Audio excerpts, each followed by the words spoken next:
guys, hope you are doing well. Welcome to Agri Silvi.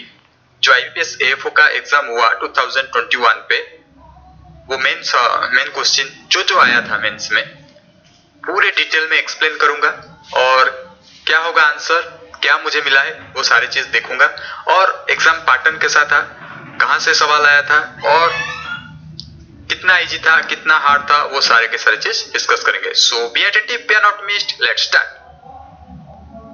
बहुत सारे सवाल animal husbandry से आया था. सो एनिमल हस्बेंडरी वेटरनरी बच्चों के लिए ये बहुत ही अच्छी बात है. सो देखिए, मिल्क फीवर से सवाल आया था. मिल्क फीवर किसके लिए था? मिल्क फीवर कैल्शियम की वजह से हो रहा है, कैल्शियम डेफिशिएंसी की वजह से वीक बोन भी हो जाता है. सो बोन से तो आपको पता चल गया होगा ये कैल्शियम होगा, तो डिटेल में इसके बारे में नेक्स्ट स्लाइड में डिस्कस करेंगे. सवाल इफ्लुएंट मैनेजमेंट से था. डिटेल सवाल मेरे को नहीं मिल पा रहा है. अगर आपको पता है प्लीज कमेंट सेक्शन में ये सवाल दीजिए और उसका आंसर मैं ट्राई करूंगा बताने के लिए. देखिए, बहुत सारे बच्चे को कांटेक्ट करने के बाद ये सारे सवाल मैं लिया हूं और इस बार पेपर बहुत ही ज्यादा इजी था. So cut off will be high, no doubt. उसके बाद सीएन रेशियो के बारे में पूछा था, एक सवाल था सीएन रेशियो का. तो सीएन रेशियो के बारे में हमारे पिछले वाले एमसीक्यू में बहुत से डिटेल में हम डिस्कस कर चुके हैं. क्या बताऊं, एक बार रिवीजन कर लेता हूं. सीएन रेशियो सबसे ज्यादा माना जाता है क्रॉप स्ट्रॉ में, एफवाईएम में, इसमें सीएन रेशियो थोड़ा सा ज्यादा होता है. स्ट्रॉ में 100 होता है एंड माइक्रो ऑर्गेनिज्म में सबसे कम होता है. मैंने बताया था माइक्रो ऑर्गेनिज्म में 4:1 या फिर 9:1 इतना कम होता है. क्रॉप स्ट्रॉ में अराउंड 100 तक चला जाता है. और अगर आइडियल की बात करा जाए नॉर्मल सॉइल में 12:1 रहता है. सो ये रहा कुछ बेसिक सीएन रेशियो का. तो ये सवाल क्या आया था, जो भी आया होगा इससे रिलेट करके आप क्लिक कर सकेंगे. देन जापानीज एन्सेफेलोटाइटिस, ये एक डिजीज है, वायरस, ओके, वायरल डिजीज है. तो इसके बारे में नेक्स्ट स्लाइड पे देखेंगे क्योंकि ये हमारे लिए जनरल नॉलेज के लिए बहुत ज्यादा जरूरी है. आरएम वैल्यू टेस्ट, देखिए लिपिड फैट के लिए हम आरएम वैल्यू टेस्ट करते हैं. क्या है आरएम वैल्यू, उसके बारे में भी डिस्कस करेंगे. प्रोजेनी ऑफ ब्रीडर सीड, देखिए nucleus seed, breeder seed, foundation seed, registered seed, certified seed, ये सारी चीज हमने मतलब सीड टेक्नोलॉजी का सेपरेट वीडियो में डिटेल में डिस्कस किए हैं. तो इसके बारे में मैं डिटेल मतलब नहीं बताऊंगा, आपको पता ही है. ये बहुत ही कॉमन सा चीज है. नेमराज सुंडा बुक में भी है, नेसर कांटवा बुक में ऑब्जेक्टिव में भी है और हमारे प्लेलिस्ट में अगर आप जाएंगे भी आपको मिल जाएगा सी टेक्नोलॉजी का डिटेल वीडियो. सो सारे के सारे सवाल हमारे प्लेलिस्ट में अवेलेबल है. मिल्क फीवर है, सीएन रेशियो है, इफ्लुएंट मैनेजमेंट नहीं है क्योंकि ये एनवायरमेंटल रिलेटेड है, तो बहुत ही कॉमन सा सवाल है. आरएम वैल्यू टेस्ट है, प्रोजेनी ऑफ ब्रीडर सीड है, ये सारी चीज अवेलेबल है आपको हमारे प्लेलिस्ट में. अगर आपने हमारे प्लेलिस्ट देख के गया होगा ना, तो मैक्सिमम 90% सवाल तो वहीं से आया है. देखिए, जो बताता ना आरएम टेस्ट फैट ऑयल के लिए करते हैं. देखिए, मैं यहाँ पे डिटेल में नहीं बताऊंगा, सिर्फ थोड़ा सा हिंट देता हूँ. आप चाहें तो यहाँ पे पढ़ सकते हैं क्योंकि हमें 60 क्वेश्चन कवर करना है. ओके, सो बहुत ही लंबा चलेगा वीडियो, इसलिए अच्छे से तैयारी कीजिए और देखिए क्या क्या आया था 2021 में. अगर जिन लोगों का अच्छा हुआ है ये मान के चलिए तो कट ऑफ बहुत ही हाई रहेगा. ओके, रिचर्ड मेसेस नंबर है ये फैट एसिड और इसके लिए हमें पोटेशियम हाइड्रोक्साइड की जरूरत होती है ये टेस्ट करने के लिए. ये पता लगा जाता है कि फैट ऑयल्स कितना है फूड में या फिर कुछ कोई भी फूड में, ये पता लगा लेता है. Okay, biological test for purity हम मानते हैं इसे. जैसे कि मैंने बोला मिल्क फीवर होता है कैल्शियम डेफिशिएंसी की वजह से. देखिए 10 मिलीग्राम टू 7 मिलीग्राम ये ड्रॉप करता है ना कैल्शियम, तो मिल्क फीवर होगा. तो मिल्क फीवर में पैरालिसिस हो जाता है, फ्लैसिड पैरालिसिस हो जाता है और डेथ भी हो जाता है. बहुत ही डेंजरस है. कैटल में generally 5 to 9 years old cattle में दिखा गया है. इसीलिए मैं बोल रहा हूँ ना, वेटरनरी से बहुत ज्यादा सवाल आ रहा है तो वेटरनरी बच्चों के लिए बहुत ही अच्छा है. जापानीज एन्सेफेलाइटिस जो डिजीज है, सो वो एक वायरल डिजीज है, इसके बारे में डिटेल में यहाँ पे लिखा गया है. ओके, देखिए एंटोमोलॉजी में जो माउथ पार्ट्स है ना, उसके बारे में हमने बहुत सारी चीज डिस्कस की है. Piercing, sucking type, lapping type. Okay, so वहां से पियर्सिंग सकिंग टाइप पूछा गया 2021 में. देखिए पियर्सिंग सकिंग टाइप मॉस्किटो का है. ओके, यहाँ पे डिटेल में दिया गया है, आप चाहें तो पढ़ सकते हैं. इससे एक सवाल आया था. Okay, piercing then sucking. Okay, mouth parts labium है, एपिफैनिक्स है, हाइपोफैनिक्स है, मैंडिबुल्स है, मैक्सिबुल है. ये आप देख सकते हैं, ये पियर्सिंग एंड सकिंग टाइप ऐसा दिखता है. ओके, देन कुछ 14 centimetre into 16 centimetre case system आया था. वो ये सवाल भी वेटरनरी से रिलेटेड है, ये आया था. इस एक्चुअली डिटेल क्वेश्चन नहीं मिल पा रहा है. अगर आपको पता है तो प्लीज कमेंट सेक्शन में आप मुझे दीजिए, मैं इसका आंसर दूंगा। 14 centimetre into 60 centimetre case system के बारे में पूछा जाता है। Due to lack of detail information मैं इसका आंसर नहीं बता पा रहा हूँ। देखिए इस बार क्या हुआ था ना, इस बार बहुत आसान सवाल था। ओके दैट्स ट्रू, ओनली 3-4 सवाल छोड़ के सारे सवाल आपको बहुत ही आसान लगेगा। और एक प्रॉब्लम था यहाँ पे, सवाल बहुत ही लेंदी था। ओके तो लेंदी होने का कारण मतलब वो चाहते हैं ना, वो कैसे एलिमिनेशन करेंगे बच्चे को, लेंदी सवाल दे देते हैं, टाइम बहुत ही कम टाइम में आपको सॉल्व करना है, तो इसलिए। और ऑप्शन ही बहुत ही क्लोज रिलेटेड था। ओके सो जिसको कंफर्मली पता है कि ये होगा आंसर, वो ही क्लिक कर सकता है। सो इसीलिए इस बार भी टेक्निक वो लोगों ने यूज किया, पर इजी सवाल। यहाँ पे एक फॉरेस्ट से रिलेटेड सवाल भी आया था, एग्रो सिल्वी पास्चर के बारे में। देखिए एग्रो एग्रीकल्चर, सिल्वी ट्री से रिलेटेड, और पास्चर लाइफ स्टॉक से रिलेटेड। मतलब लाइफ स्टॉक क्या खाएंगे, पास्चर खाएंगे ना, जो ग्रास फैमिली से बिलोंग करते हैं, जो ग्रास फैमिली से ग्रास और जो फीडिंग स्टॉक वो पास्चर में आते हैं। ओके सिल्वी, एग्री सिल्वी नाम से तो पता है, एग्री एग्रीकल्चर, सिल्वी मतलब trees. Okay trees related. So आया था tree crop and livestock, कौन सा सिल्वीकल्चर सिस्टम है, तो agro silvi pasture. Then blossom end rot. देखिए ब्लॉसम एंड रॉड के बारे में तो मतलब 10-20 बार तो मैं ही बता चुका हूँ मेरे एमसीक्यू वीडियो में। ब्लॉसम एंड रॉड टमाटो में होता है और ये कैल्शियम डेफिशिएंसी की वजह से होता है। लेट ब्लाइट, देखिए लेट ब्लाइट सवाल आया होगा, अगर देखिए पता नहीं सही से लेट ब्लाइट आया है या फिर पोटैटो ब्लाइट, कुछ भी आया होगा। इसका आंसर बहुत सारे बच्चे बताते हैं पोटैटो होगा आंसर, पर देखते हैं एक्चुअली सवाल क्या है। अगर मैं कुछ गलत बता दिया हूं ना, तो प्लीज कमेंट सेक्शन में दीजिए आंसर, क्योंकि ये डायरेक्ट बच्चों से मैं लिया है सारे के सारे सवाल। Late blight is a disease of. देखिए पाउडरी मिल्ड्यू का सिम्टम्स पूछा गया था पी में सिम्टम्स पूछा गया था पाउडर मिल्ड्यू का। देखिए पाउडर मिल्ड्यू का सिम्टम्स तो लीफ में ही शुरू होता है, ये तो सभी को पता है, पर पी की बात किया जाए तो वो भी ओल्डर लीफ से शुरू होता है। अगर ऑप्शन में था older leaf, younger leaf, then older leaf होगा आंसर, पर यहाँ पे शायद बच्चे ने बोल रहे हैं कि लीफ, फ्लावर, स्टेम, रूट ऐसे था, तो लीफ होगा आंसर।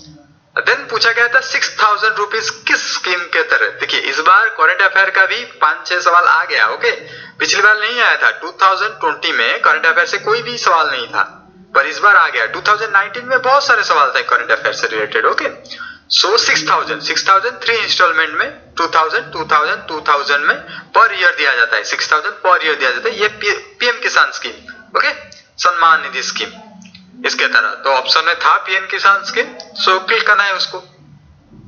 देखिए इस बार ऐसा सवाल आया था जिसका कोई वैल्यू ही नहीं है, जैसे कि ओनियन स्मेल। ये तो कोई भी बच्चा एग्रीकल्चर अलाइड सेक्टर से रिलेटेड है, ये तो उसको आता ही होगा। जो अलाइल प्रोपाइल डाई सल्फाइड ये है ना, इसका आंसर ये तो बहुत ही कॉमन है। और राइजस सैटिवा क्या है वो पूछा गया था, राइस पैडी, ये तो सभी को पता है पैडी है और राइजस सैटिवा, ये ऐसे सवाल आते हैं। Okay ratooning in sugarcane, okay उसका इंपोर्टेंस पूछा गया था, क्यों रैटनिंग करते हैं नाइट्रोजन का। देखिए नाइट्रोजन रैटनिंग से कोई तो रिलेशन नहीं है, पर ये सवाल क्या है उसे डिपेंड करता है। रैटनिंग क्या होता है ना, रैटनिंग ऑफ शुगर केन, मतलब शुगर केन को हम एक बार अगर ग्रो कर देंगे ना, तो नेक्स्ट ईयर क्या करते हैं, हम थोड़े से स्टंप रख के उसे काट लेते हैं, ताकि नेक्स्ट ईयर वो वहीं से ग्रो कर सके। तो इसलिए हमारे क्या होगा, पैसा कम खर्च होता है। ओके सीड सो नहीं करना पड़ता। पर शुगर केन को 3-4 बार करने के बाद क्या होता है ना, उसका जो रीजनरेशन कैपेसिटी वो लूज होता है, वही होता है रैटनिंग इन शुगर केन। पर सवाल क्या आया था, पांचों के पांचों ऑप्शन देखने के बाद मैं बता सकता हूँ एक्चुअली आंसर क्या होगा। वो इंपोर्टेंस ऑफ रैटनिंग पूछा गया था, और बहुत ही जैसे कि मैंने बोला सवाल बहुत ही ज्यादा लेंथी था, इसलिए जरूरी है कि क्या सवाल था और वो किस सेंस में बात कर रहा था। और एक बहुत ही आसान सा सवाल आ गया कि बफालो मिल्क व्हाइट क्यों होता है। देखिए ये तो मैं हमारे एनिमल हस्बेंड्री एमसीक्यू वीडियो में डिटेल में आपको बताया था कि जो होता है ना cow milk and Buffalo milk, दोनों में थोड़ा थोड़ा बीटा कैरोटीन होता है। पर काउ में क्या होता है, बीटा कैरोटीन ज्यादा मात्रा में होता है, बीटा कैरोटीन का कलर येलो होता है। ओके बफालो मिल्क में वही बीटा कैरोटीन कन्वर्ट हो जाता है विटामिन ए को, सो इसकी वजह से येलो कलर ज्यादा नहीं रहता, व्हाइट कलर रहता है। सो इसीलिए बफालो मिल्क ज्यादा व्हाइट है, तो due to conversion of beta carotene to vitamin A. Okay absence of beta carotene, अगर ऐसा ऑप्शन में आया होगा तो इसको क्लिक करना है। देन सॉलिड नॉट फैट पूछा गया था, काउ मिल्क में कितना है 8.5%, ये तो हम बहुत ही डिटेल में डिस्कस कर चुके हैं हमारे एनिमल हस्बेंड्री वीडियो में। देखिए एनिमल हस्बेंड्री सब कुछ, agriculture engineering, animal husbandry, soil science, agriculture extension, सब कुछ अवेलेबल है हमारे प्लेलिस्ट में। जस्ट डिस्क्रिप्शन बॉक्स में जाइए, प्लेलिस्ट का लिंक है, वहां पे देख लीजिए। अगर सारे के सारे सवाल 90% आया था वहीं से। देखिए ये स्कैरिफिकेशन के बारे में पूछा गया है, ये मैकेनिकली हम करते हैं ना, सीड जर्मिनेशन नहीं हो पाता, डोरमेंसी ब्रेक करने के लिए स्कैरिफिकेशन करते हैं, इसका डेफिनेशन पूछा गया था। ओके, तो स्केचिंग, रबिंग, सबटेनिंग, बहुत ही लंबा सा सवाल था। सो आप इसे पढ़ लीजिए, बहुत ही लॉन्ग था, बहुत ही लेंदी था, पर आंसर तो वही है, मैकेनिकल स्कैरिफिकेशन आप बोल सकते हैं। सेडिमेंटरी रॉक कौन सा वाला नहीं है। देखिए इतना लो लेवल सवाल मैं तो मतलब एक्सपेक्ट नहीं कर रहा था IBPS AFO में पूछेगा, पर जो भी है बेसिक सवाल है। सेडिमेंटरी रॉक, सॉइल साइंस का पहले वाले भाग में इसके बारे में डिटेल में डिस्कस किया था। सेडिमेंटरी रॉक क्या है, मेटामॉर्फिक क्या है, इग्नियस रॉक क्या है। देखिए ग्रेनाइट एक सेडिमेंटरी रॉक है, तो आंसर होगा ग्रेनाइट, अगर ग्रेनाइट है तो। ओके, उसके बाद देखते हैं यूरोपियन बी के बारे में पूछा जाता है। यूरोपियन बी अपिस मेलिफेरा, ये तो सभी को पता है। अपिस डोर्साटा जो कि इंडिया में वाइल्ड टाइप माना जाता है। सेराना इंडिका, ओके, जो कि बहुत ही प्रैक्टाइज डोमेस्टिक माना जाता है इंडिया में। ओके, सो ये कुछ उससे रिलेटेड है, आया था यूरोपियन बी, सो अपिस मेलिफेरा। देखिए 240 क्या है वो पूछ गया, और 240 पेंडिमेथलिन, ये तो बहुत ही कॉमन है, हर्बिसाइड है, ये तो सभी को पता है। देखिए स्पेलिंग मिस्टेक को ध्यान मत दीजिए, मैं चाहता हूं कि पूरे के पूरे 60 क्वेश्चन आपको कवर कर दिया जाए। क्या आया था, एक आइडिया हो जाए 2021 में। देखिए बहुत ही आसान सा सवाल था। सॉइल मॉइस्चर को कैलकुलेट करने पिक्नोमीटर था, टेंसियोमीटर था, ये सारे सवाल था, पर हाइग्रोमीटर था। आंसर ये होगा ना, hygrometer, soil moisture. Okay, pressure को बारोमीटर, टेंशन या फिर फोर्स को tensiometer, okay, pycnometer, walk modulus, ये सारे के सारे चीज तो बहुत ही कॉमन है। एमबी प्लाव पूछा गया था, एमबी प्लाव किस लिए यूज है, ये तो बहुत ही हो गया आसान सा सवाल प्लाविंग के लिए। एमबी प्लाव, देन डिस्क हारो मशीन सेकेंडरी टिलेज के लिए, ये प्राइमरी टिलेज के लिए। हाँ ऐसा पूछ सकता था, टिलेज ऑपरेशन के लिए, सेकेंडरी टिलेज के लिए, पर direct question rating is a process पूछा गया था। रेटिंग ये एक्चुअली क्या है एक्चुअली क्वेश्चन, मुझे रेटिंग नहीं लगता, ये रेटिंग नहीं होगा, और क्या होगा, और इससे रिलेटेड कुछ सवाल तो होना चाहिए। रेटिंग क्या है, अगर आपको पता है प्लीज कमेंट सेक्शन में इसका आंसर दीजिए। देन फैमिली ऑफ मस्टर्ड पूछा गया। फैमिली ऑफ मस्टर्ड का फैमिली ब्रासिकेसी है, पर ऑप्शन में ये नहीं था। अच्छा ट्रिक किया, क्रूसीफेरी होगा आंसर, जिसको पता है वो तो क्लिक कर सकते। देखिए क्रूसीफेरी को छोड़ के और चारों के चारों ऑप्शन में CEA था लास्ट को। ओके, CEA, तो CEA सिंबल होता है फैमिली का, पर यहाँ पे क्रूसीफेरी होगा आंसर। ओके, ये थोड़ा सा ट्रिकी कर दिया। देखिए ये एक बहुत ही बड़ा सवाल था, मैं इसको शॉर्टली लिखा हूं। तो सीड सोइंग इन रो, देखिए ऐसा कंसेप्ट दिया गया था कि सीड आप रो में कंटिन्यूअसली सो करेंगे, उसके बाद उसे सॉइल के द्वारा कवर कर देंगे। ओके, ऐसे पूछा गया था। तो इसका आंसर ब्रॉडकास्टिंग तो नहीं होगा, ड्रिलिंग तो ही होगा, क्योंकि सीड ड्रिल हम करते हैं ना ऐसे।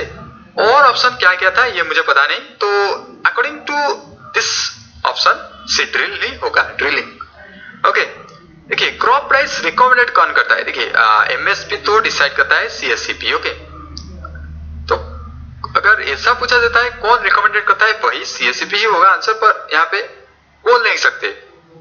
ओके, अपेडा था ऑप्शन में, अगमार्क था, पर MSP अगर पूछता तभी CSCP होगा।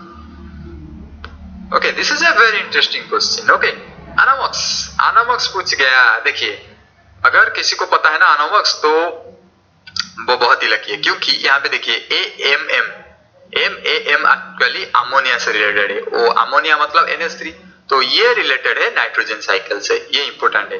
पूछा गया था sulphur cycle, carbon cycle, phosphorus cycle, ये सारे के सारे ऑप्शन में था। सो ये बहुत ही ज्यादा ट्रिकी और इंपॉर्टेंट सवाल माना जाता है एनामॉक्स। थोड़ा सा अगर आपको वर्ड पे नजर डाल देना, AMM है, इसका मतलब ये होगा ही होगा नाइट्रोजन साइकिल। लेट ब्लाइट बोल चुका हूं। जूजोनोसिस पूछा गया था, क्या है जूजोनोसिस। ऑब्वियसली जो एनिमल से ह्यूमन बीइंग को जो डिजीज आता है वो जूनोसिस होता है, वेरी सिंपल। ये एक्चुअली कोविड-19 की वजह से ये सवाल आ गया, ये सवाल कोई रिलेटेड नहीं है इससे। ओके, F1 हाइब्रिड का मतलब परफॉर्मेंस अगर सुपीरियरिटी आ जाता है ओवर पेरेंट्स, वो किसकी वजह से, हेरिडिटी तो नहीं होगा, क्रॉसिंग ओवर तो नहीं होगा, हेटेरोसिस होगा आंसर। देखिए और दो ऑप्शन मुझे पता नहीं, अगर कुछ हो सकते हैं, पर हेटेरोसिस का आंसर होगा लगता है, क्योंकि F1 हाइब्रिड का जो परफॉर्मेंस अगर इंक्रीज होता है तो हेरिडिटी की वजह से तो नहीं होगा, क्रॉसिंग ओवर वजह से तो नहीं होगा, ये तो मैं श्योर हूं। देखिए ऐसे कुछ सवाल आया था, ठीक से पता नहीं चल पाया क्या आया था। आंथेरिया मिलाटा स्पेसिस, ऐसे कुछ स्पेसिस आया था, ये क्या है? टसर सिल्क मॉथ है ये, ओके। और कुछ कुछ बच्चे ने ऐसे भी बोला कि ट्रॉपिकल सार बटरफ्लाई का साइंटिफिक नेम आया था, ओके। ऐसे कुछ आया था, पर आंथेरिया मिलाटा अगर होगा तो ये होगा टसर सिल्क मॉथ, ओके। और अगर ट्रॉपिकल सार बटरफ्लाई एक सेपरेट चीज होगा, तो इससे थोड़ा सा कंफ्यूजन है, पर लगता है आंथेरिया मिलाटा आया होगा और टसर सिल्क मॉथ क्वेश्चन में दिया होगा, ओके। आइडिया ऑफ केबी के पूछा गया है, देखिए बहुत ही ज्यादा इंपॉर्टेंट है। देखिए ये बहुत ही इंटरेस्टिंग चीज है, जैसे ग्रीन रिवॉल्यूशन MS स्वामीनाथन, वैसे केबी के क्या है? केबी के कृषि विज्ञान केंद्र है, तो ये किसका आइडिया है, किसने शुरू किया था, कहां पे शुरू हुआ था? ये एक हिस्ट्री है, ये आप मुझे बताइए, ये आपके लिए सरप्राइज है। बहुत सारे बच्चे ने इसको गलत करके आए हुए हैं, इसीलिए मैं आपको पूछ रहा हूं। कोकोनट बीटल, देखिए राइनोसोरस बीटल के बारे में एक पूछा गया था, जिसका हॉर्न है, जो कोकोनट के पाम फैमिली में देखा जाता है, ऐसे बहुत ज्यादा डिस्क्रिप्शन था, और उस सवाल में कुछ नहीं था। जितना बड़ा डिस्क्रिप्शन उतना खोखला होता है वो सवाल, ओके। तो राइनोसोरस बीटल होगा आंसर। देखिए रबी क्रॉप का प्रीमियम पूछा गया था PMAY स्कीम की तरह, तो 1.5% होगा, ये बहुत ही आसान सा सवाल है। एंटी पैरेलल DNA स्ट्रैंड्स, ये बायोटेक्नोलॉजी से लिया गया है, देखिए बहुत ही ज्यादा इंपॉर्टेंट है। जॉइंट टुगेदर बाय, ये हाइड्रोजन बॉन्ड ही होगा अगर ये ऑप्शन है। अगर और दो ऑप्शन को तो मेरे को पता नहीं, पर हाइड्रोजन बॉन्ड ही होगा, anti parallel DNA strand, okay. Mandis, देखिए मंडीज प्राइमरी मार्केट तो नहीं होगा, क्योंकि प्राइमरी मार्केट जो है ना, प्राइमरी मार्केट का कोई अता पता नहीं है, फार्मर डायरेक्टली भी बेच सकता है, इधर बेच सकता है, उधर बेच सकता है, वो प्राइमरी है। तो मंडीज तो फिक्स है ना, एक ही जगह पे मंडीज होता है, फार्मर जाते हैं वो पे देते हैं, तो प्राइमरी तो नहीं होगा। सेकेंडरी होने का चांसेस बहुत ज्यादा है, पर टर्मिनल फेयर एक्चुअली मार्केट क्या है ठीक से पता नहीं, और एक और ऑप्शन भी मुझे पता नहीं, इसलिए अकॉर्डिंग टू दिस ऑप्शन हम बोल सकते हैं सेकेंडरी मार्केट। पर हमें क्या जानना जरूरी है? हमें जानना जरूरी है कि प्राइमरी मार्केट सेकेंडरी मार्केट में डिफरेंस क्या है। सो यहाँ पे डिटेल में दिया गया है primary market and secondary market में डिफरेंस क्या है। यहाँ पे आप चाहें तो पढ़ सकते हैं, रेगुलेशन अथॉरिटी कौन है प्राइमरी मार्केट, जैसे भी company act, okay, law stock exchange. देखिए ये फाइनेंस से रिलेटेड है, आप इतना ज्यादा मत जानिए, सिर्फ मीनिंग आप जानिए। प्राइमरी मार्केट होता है न्यू सिक्योरिटी, ओके, एंड यहाँ पे क्या होता है, वेयर ऑलरेडी देयर इज, मतलब ऑलरेडी एस्टेब्लिश्ड मार्केट है, ओके। और geographical location, no fix geographical location, okay, different location में हो सकता है, यहाँ पे एक फिक्स है। सो ऐसे रिलेटेड है primary market and secondary market में डिफरेंस। तो अगर इससे जान लेंगे ना, तो मंडीज किस में आएगा आप जान पाएंगे। सिर्फ इसको पढ़ लीजिए, जस्ट 10 सेकेंड लगेगा, पढ़ लीजिए। सिल्क प्रोटीन पूछा गया था, ये बहुत ही सारे बच्चे गलत करके आए। अरे यार सिल्क प्रोटीन बहुत ही सिंपल है, तो सेरेसिन तो होगा ना आंसर, ग्लोबुलिन तो वो एनिमल प्रोटीन है, इलास्टिन तो फाइबर का इलास्टिन है, तो सेरेसिन तो होगा ना, बहुत ही आसान था। डिस्कवरी ऑफ कौन सा मोजाइक वायरस, देखिए 1886 में टोबैको मोजाइक वायरस डिस्कवर हुआ था, जहां से वायरस का डिस्कवरी शुरू हुआ था। देखिए एक बफालो ब्रीड से आया था, ये भी सवाल रिलेटेड